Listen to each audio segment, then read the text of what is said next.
Muy buenas tardes, mi nombre es Nicolás Ocampo Muñoz, estudio en la Universidad de Santo Tomás, semestre quinto, y en el siguiente video vamos a desarrollar el tema en la materia de la responsabilidad pública privada, y vamos a desarrollar el tema de la culpa como fundamento en la responsabilidad civil en el derecho francés.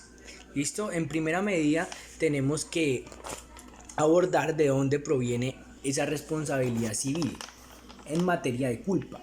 Y todo esto, su fundamento más importante es la ley Lex Aquilia, que es una ley del derecho romano que ya la conocemos, que ha desarrollado durante mucho tiempo el tema de responsabilidad y que ya la hemos abordado anteriormente en nuestro semestre anterior, en el módulo de Derecho Privado.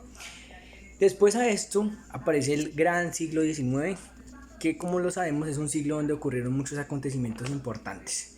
Y es ahí donde aparece la culpa, pero una culpa meramente moral. Existía absolutamente la culpa solo en materia moral.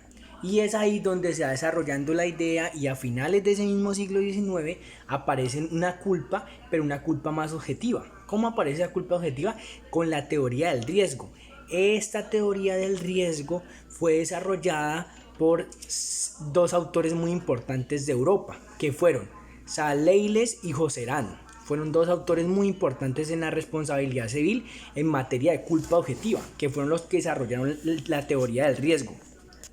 Y esto en primera medida se dio en los accidentes de trabajo, en temas meramente de contratos de trabajo. Es donde en la mayoría de veces aparecía la culpa objetiva, y dejando un poco atrás el tema de la culpa moral, que era de la doctrina clásica que se tenía anteriormente en Europa y una parte de América. Bueno, entonces, hablamos entonces de que en la época anterior, o sea, en los siglos pasados, se hablaba en primera medida de una culpa moral, y en la modernidad se habla ya de una culpa objetiva. Hasta ahí está todo claro. Hay dos pilares muy importantes que se deben dejar claros frente a este tema, y es que tanto en Europa como en América se han desarrollado muy bien, y es el tema de quién comete la culpa y qué lo ocasionó para cometer esa culpa. ¿Sí me hago entender? Entonces, ¿quién comete la culpa? ¿Por qué cometió la culpa? Y esa culpa de una u otra forma va a generar un daño. El daño siempre se va a generar. Y la otra premisa que tenemos, el otro pilar, es el tema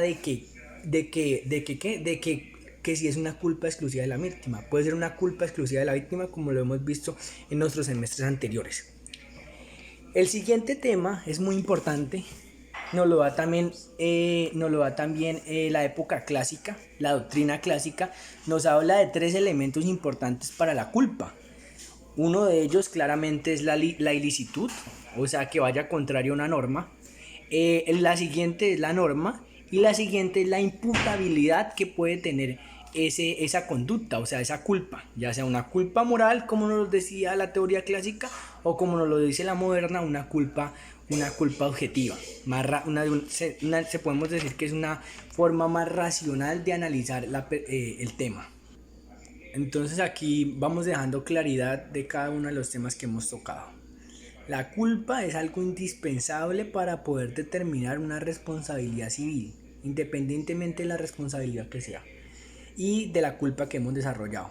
Tanto la doctrina clásica, que desarrolló su culpa moral, como la doctrina moderna, que desarrolló su culpa objetiva. Es muy importante tener eso en cuenta, y los elementos de la culpa. Entonces, para seguir desarrollando, es muy importante nombrar la Corte Suprema de Casación, que fue en Francia en donde se comenzó todo este desarrollo importante con el tema de la culpa objetiva, y se fue desarrollando. Recordemos que la Corte de Casación es la encargada de dirimir todo este tipo de conflictos en materia de responsabilidad y en materia del derecho privado. En nuestro país podemos encontrar que es la Corte Suprema de Justicia, que de acuerdo al desarrollo de algunos juristas está mal llamada Corte Suprema de Justicia, debe llamar Corte Suprema de Casación o Corte de Casación, porque en sí es una Corte de Casación. como se ha desarrollado durante todo el hilo del derecho. Y acá pues se adoptó otro nombre, pero es la encargada de dirimir ese tema. Y pues como conclusión, la doctrina nos habla de que tanto en Europa como en América se desarrolló una doctrina, unos parámetros en materia de culpa moral y en culpa objetiva, que es la culpa que tenemos en la actualidad. Y eso es lo que debemos hacerlo, saber. Muchas gracias.